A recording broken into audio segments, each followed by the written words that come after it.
Hello again, YouTube family. Today we have a very special episode where we're going to go through 10 underappreciated guitarists that deserve much more love. Now, a lot of these guitar players are from the 70s, some are before, some are after, but they all have one thing in common, and that is that they all hold a really special place in my heart. Now, they're not in any particular order, so we're just going to kind of run through them, but I can't wait to share with you 10 underappreciated guitarists that deserve more love. And here we go.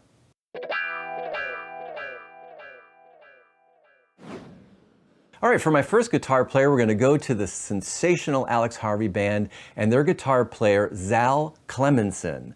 Zal was born in Glasgow, Scotland in 1949, and he's just really a fantastic guitar player. And it was the first rock concert that I went to, a real rock concert. And I remember being mesmerized by the band, and especially Zal Cleminson. Why I have him on the list is because he's got great riffs, great tone, and he was an excellent showman. And if you ever saw him early on, he would wear this mime makeup and have this really interesting one-piece suit that he would wear, and he would just be so dramatic on stage. I just could not take my eyes off this guy. He was an incredible guitar player, impossible to ignore, and my recommended tracks for Zal Cleminson include Faith Healer, Midnight Moses, and The Last of the Teenage Idols. And I'm just going to give you a little bit of Midnight Moses.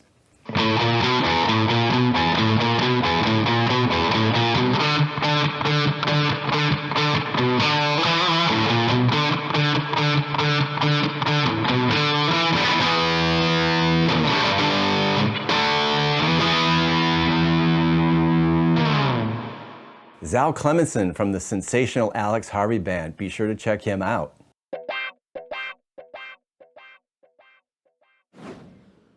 All right, for my second guitar player, we're going to go to Frank Zappa. Now, you might be saying, why do you have Frank Zappa as underappreciated? Well, actually, I think he could actually be ranked higher than he is. I know he's on the Rolling Stone Top 100, but he was so great. And why he's on the list for me is because of his approach is so unique on the guitar, and he was a true innovator. And sadly, he died in 1993. I think it's a great loss for music. If I could give 20 years of extra life to any musician, Zappa would be really top of that list. Let me give you a great quote one time when he was asked if he thought he was a great guitarist. And he said, quote, "I'm specialized. What I do has very little to do with what other people do on the guitar. My theory is this: I have a basic mechanical knowledge of the operation of the instrument, and I've got an imagination. So when it comes time to play a solo, it's me against the laws of nature. I don't know what I'm going to play or what I'm going to do. I know roughly how long I have to do it, and it becomes a game where you have a piece of time and you get to decorate it." And I would say if you wanted to listen to any of Frank Zappa's output, you can listen to his album called Guitars, which has a collection of all of his great guitar solos live. It's a fantastic listen.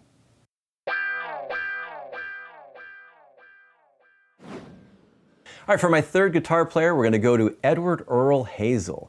Edward was the guitar player for the band Funkadelic, which was primarily a funk and soul band, but they had a lot of rock elements to them. Edward was born in April of 1950, and he died back in 1992, a long time ago. But he did create one of the greatest four-chord rock songs of all time. You'll know it by these chords.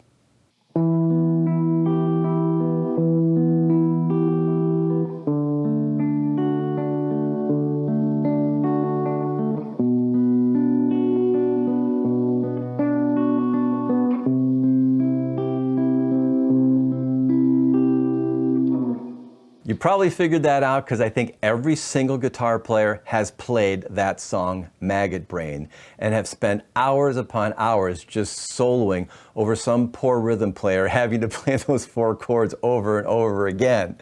So Maggot Brain actually was a song that I grew up with that was played on the radio Saturdays at 1 in the morning on Cleveland station WMMS. To this day, I still think it's on Cleveland radio every weekend. And it's just one of those iconic songs. So we give a tip of the cap to Edward Earl Hazel.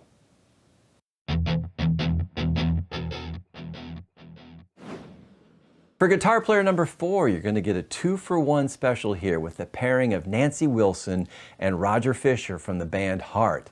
Now these two combined to create some great textures and some great songs, including Crazy on You, Magic Man, Barracuda. And I have to cite, Nancy Wilson really is a fantastic guitar player. She brought textures like flamenco and classical to Roger Fisher's more electric rock guitar sounds. And I just really love the pairing and the sounds. And the album Dreamboat Annie from 1975 was really awesome. Now for Roger Fisher, for me, if he did nothing more than create the riff of this one great song called Sing Child, that would be enough to put him on my list. And if you haven't heard the riff Sing Child, you can check out my episode from 1975 where I feature it. I'll give you a little taste of it right here.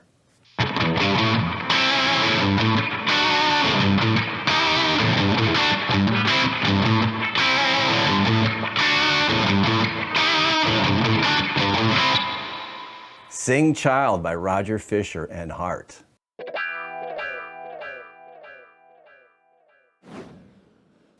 Okay, for guitar player number 5, we're going to go to the band Chicago and the guitar player Terry Kath. Now, Terry was born in 1946 and sadly died of a self-inflicted gunshot wound in January of 1978. And it's a great tragedy.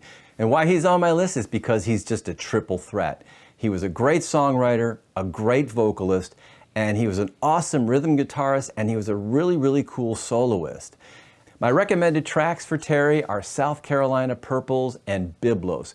Biblos, I think, is one of the greatest guitar songs ever written. It's actually played on a nylon string guitar, but it's so beautiful. And he was an extraordinary guitar player. And don't take my word for it. Jimi Hendrix thought that he was one of his favorite guitarists, quoted as saying, "Your guitar playing is better than mine."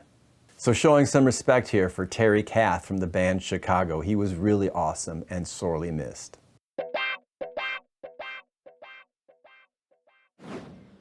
Let's move on to guitar player number 6 on my list, and that's Gary Green from the band Gentle Giant.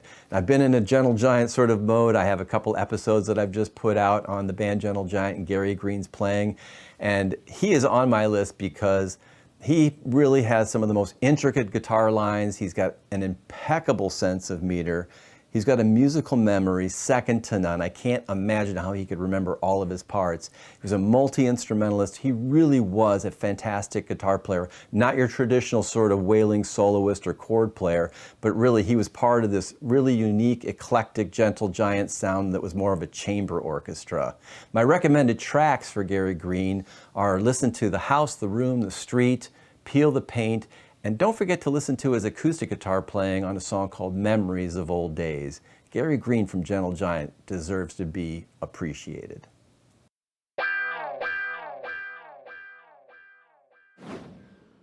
For guitarist number 7, we're going to go to Mick Box from the band Uriah Heep.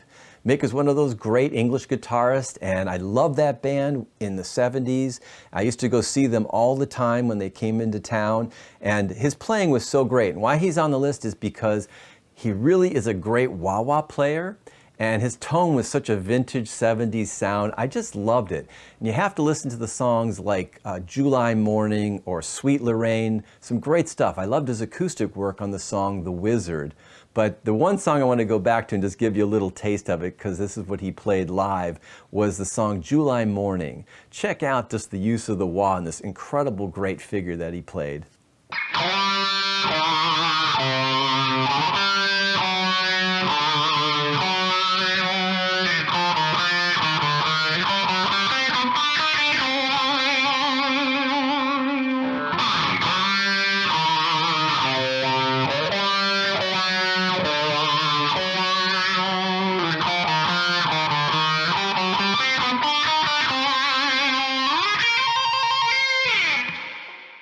Give it up for the great Mick Box from Uriah Heep.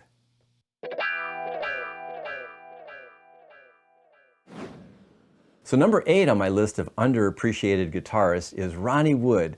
Now Ronnie Wood is an icon and well known for being a member of the Rolling Stones. But before that he was in a great band called The Faces that had Rod Stewart as a lead singer. And then he went on to work with Jeff Beck in the Jeff Beck Group. It was a fantastic musical career.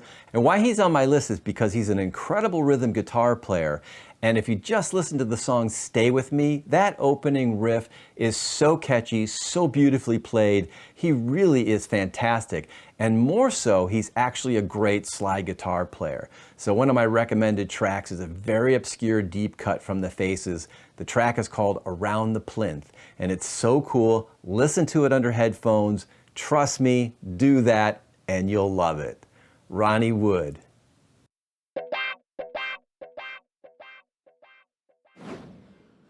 Now we're going to go to guitar player number 9, and we have none other than Bonnie Raitt. Now you might say, how could she be underappreciated? I mean, she's in the Rock and Roll Hall of Fame. She's on the Rolling Stone top list of singers, top list of guitar players. I hear you, but I think she could be ranked higher on all those lists. She is so incredible and so talented, and she really was an important part of my childhood, just listening to music, man. Her voice could just, cut right to the heart, and she's a fantastic guitar player.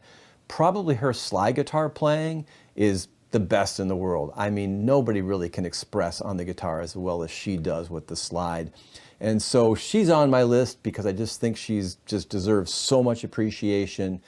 For my recommended tracks are Angel from Montgomery, Something to Talk About, and I Can't Make You Love Me. There are so many to pick from, but start with those three if you haven't really spent any time listening to Bonnie Raitt.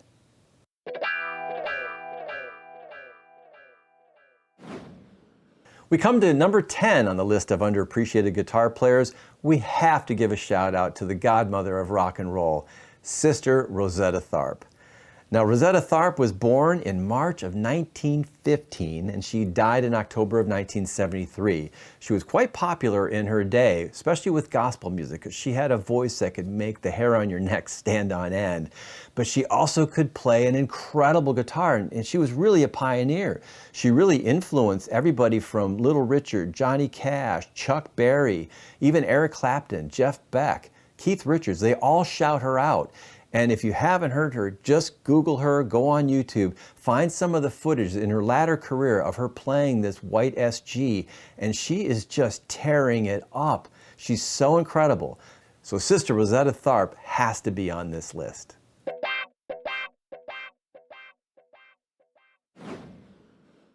So if you're still with us on this episode, really, I could keep going. There are so many that deserve a shout out. And if you have any suggestions, please send me comments on your underappreciated guitar players. I'm going to give one more shout out to a friend of mine and teacher of mine, Earl Verheyen. What a great guitar player. Now, you might know him as the guitar player for Supertramp, which he joined in 1985. But his track record really includes being just a killer go-to studio guitarist. He's been on so many great recordings, and he's on my list because of his knowledge of the neck is second to none. He's the freest guitar player I've ever witnessed up close. He's very horizontal and diagonal in his playing. He's not locked in any boxes.